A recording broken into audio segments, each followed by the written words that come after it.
Well, hi everyone, welcome to another edition of the Lanzarote News and Weather, and I'm delighted to say we are back in Lanzarote. We had a fantastic time in Thailand for almost a month, and then a very long weekend in Qatar where we watched the Formula One. Little bit gutted that we didn't get to see a world champion crowned there, but the race was reasonable. But this circuit is absolutely fantastic, and that's our second year in a row at the Qatar Grand Prix, and I'd highly recommend it to anyone. So anyway, here we are back home in Lanzarote, and the weather's been a bit hit and miss really. We arrived on Tuesday evening to a stunning sunrise. And then Wednesday morning in the early hours it rained, which is pretty uncommon in Lanzarote, although at this time of year it does happen from time to time. The rest of the week was fairly windy. It's finally kind of dropped today, and there's a bit of sunshine out there today, which is very welcome and quite nice, and the forecast looks pretty good for the next few days. One of the things that's super topical at the moment is the EES, the entry and exit system for flights arriving here from outside of the EU. And people keep emailing me and asking me, what's the situation? How long is it going to take us to get through? And I don't know is the simple answer, because it absolutely depends on how many other flights are coming in at the same time as your flight from outside the European Union. So it could be 15 to 20 minutes, I'm hearing. It could be an hour or more. Just there's nothing you can do about it. You've got your holiday booked. You're not going to cancel your holiday on the strength of it. So however long it takes is however long it takes. Just prepare yourself for it. Make sure you have a pee on the aircraft before you get off, and just be patient in the line however long it takes you. Get your registration done, which is a case of getting your photograph taken and your fingerprints taken, and rest assured that in future it will be much faster when you visit any Schengen country, because you'll just be able to scan your passport. So I'm going to move on from there now. Stop worrying about it, stop stressing about it. It is what it is, as they say. Let's get on with the news, and the first story this week is that the Canarian government have come up with 149,000 euros to help with the restoration of the house of Luis Ramirez in Famara. Now, if you know Famara well, you'll know this iconic looking house which he built, Ramirez built in the early part of the 20th century. It's been described by many people as the first modern house in Lanzarote. It was certainly built at a time where there was pretty much nothing else in front of Famara Beach. Was once a beautiful building. It was pretty tatty when we first moved to the island 25 years ago, and it's just got worse and worse each year because it gets battered by the wind and the waves down there. Luis Ramirez gifted the property to the Catholic Church, to the Diocese of Lanzarote, with one condition. This was in 1935. The one condition was that they maintained it in good condition. And they have failed dismally in that, which makes me a little bit frustrated, because it is now us, the taxpayers of the Canaries, who are actually funding the restoration of the property. And if they'd done their job and maintained it over the years, we wouldn't need to be doing this. And at the end of the day, the Catholic Church is not short of a few euros, is it? But while we're talking about euros, the Banco de España, the Bank of Spain, has come up with their forecast for GDP growth in 2026, and it's looking good for the Canary Islands. Their forecast is that the islands will grow at the rate of 2% next year. That makes them the fifth fastest growing region of Spain, behind Madrid, the Balearics, Andalusia and Catalonia. So the Canaries are right up there in the top 5 regions of Spain in terms of predicted GDP growth for 2026. And 2025 was a record year for housing construction in the Canaries, which is a really, really good thing.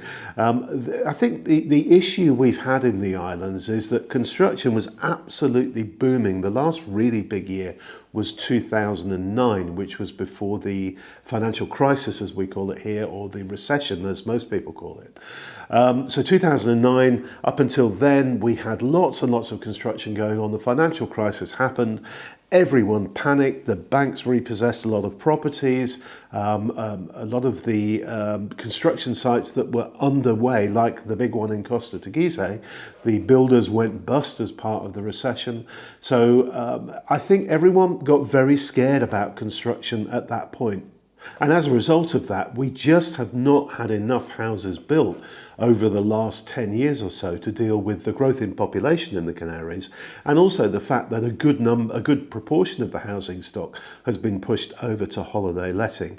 So I'm really pleased to report that construction was at its highest level in 2025 since 2009, and hopefully that will continue into next year as well.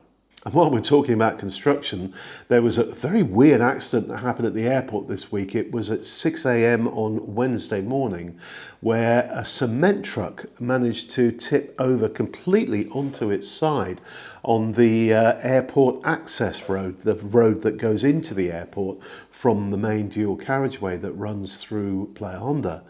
The driver was moderately injured. They tend to, describe injuries as average, moderate or severe. In this case, it was moderate. He had some issues on the side of his head where that had hit the truck window as it went over.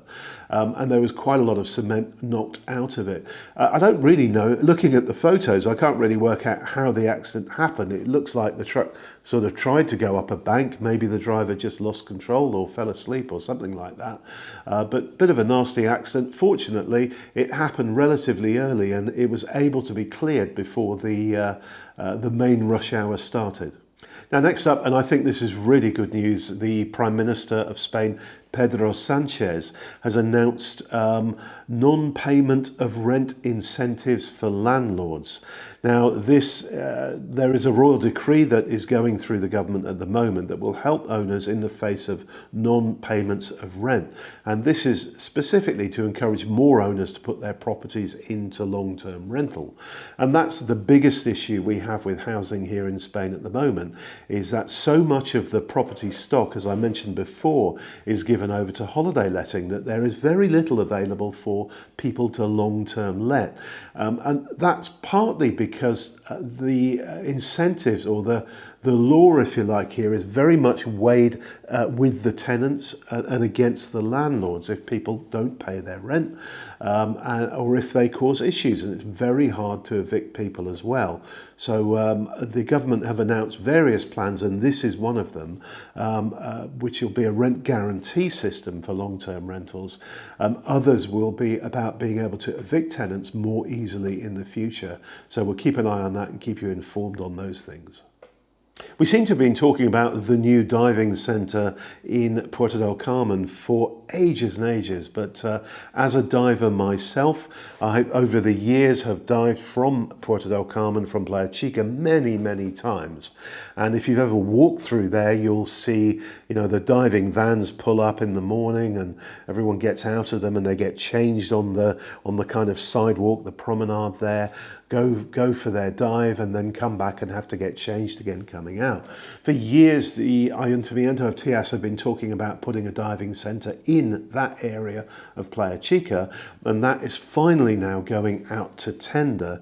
The tender is for 1.4 million euros, and the changing rooms there will have lockers, hot showers and a nice little bit of decking, it looks like, from the artist's impression. That means that will enable divers to go into the water there instead of having to go off the pier where the boats come in all the time.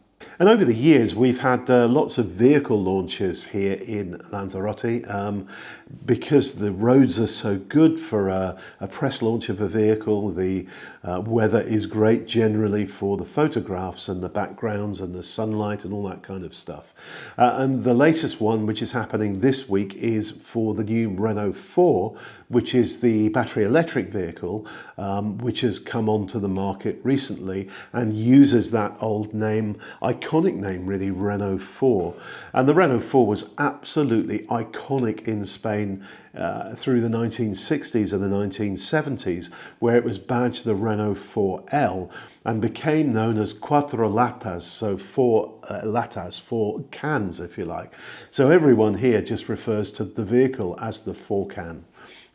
Hopefully the Renault 4 is going to be better and more interesting than the previous iteration, being fully electric, and I gather it's getting really good rave reviews from the people driving it currently, and that's launching on the island at the moment to around 35 motoring journalists. And finally, another kind of automotive one. We've mentioned before in these news bulletins that the residents of some of the northern towns like Mala and Guatiza are getting fed up with the buggy excursions that are going through the rural roads in their region. They've now started putting big banners up on the LZ1, which is the main road to the north of the island, saying tourists yes, buggies no, and they're trying to either have the number of buggies travelling on the rural roads greatly reduced or have them stopped altogether. And it looks like they've got quite a bit of support at the Cabildo for this, so I have a feeling this is something that's going to be banned in the not too distant future. That's it for this week on the news front, but stick around. I'm going to give you 3 things you could be doing if you're here on the island over the next 7 days or so. But before I do that, I just want to give a shout out to our newsletter. If you look below, you'll see a link to get our newsletter and to try it completely free of charge for a couple of weeks. Please do that, give it a go, and let me know what you think. And if you enjoy it, then you can subscribe to it going forward. I've been writing that newsletter since 2008, and in it we have a section where we talk about general interest stuff to do with Lanzarote. We tell you all about what we've been doing on the island, and we go in a bit more in depth into some of the news stories from that week and give our commentary on it. So yeah, have a look at that link, click that, and you'll be able to try the newsletter for a couple of weeks and see what you think. Okay, let's move on now to 3 things you could be doing on the island over the next 7 days. Okay, the first thing I'm going to recommend you do is on Sunday the 7th, and this is to go and enjoy the Noche de Velitas, which is the Night of the Candles in Arrecife. This starts at 7 in the evening and runs until 11 at night, and the motto for this, to give you a feel for the vibe, is "From the charco to the heart, we celebrate the light that we share." And there will be hundreds, perhaps even thousands of candles lit on the night in Charco San Ginés. There will be various events going on around it, and it's really quite a magical night, and I would highly recommend it. So that's Sunday at 7 p.m. And it's called the Noche de Velitas. Now next is on the 11th of December, Navilan opens. And Navilan is just the most magical event. It runs from the 11th of December until, let me just check this, the 5th of January. I suspected that was going to be it. So the night of the 3 Kings processions. Its first running was last year. I will be running some video that I took last year while I'm talking about this. But it is just a stunning creation in Arrecife of a Christmas market. So there's a full-on Christmas market with lots of shops you can visit. There are rides you can go on. It's just great. If you're on the island over Christmas, you must go and enjoy Navilan. Subscribe to our newsletter if you want to see the whole video, which will go to readers on Friday.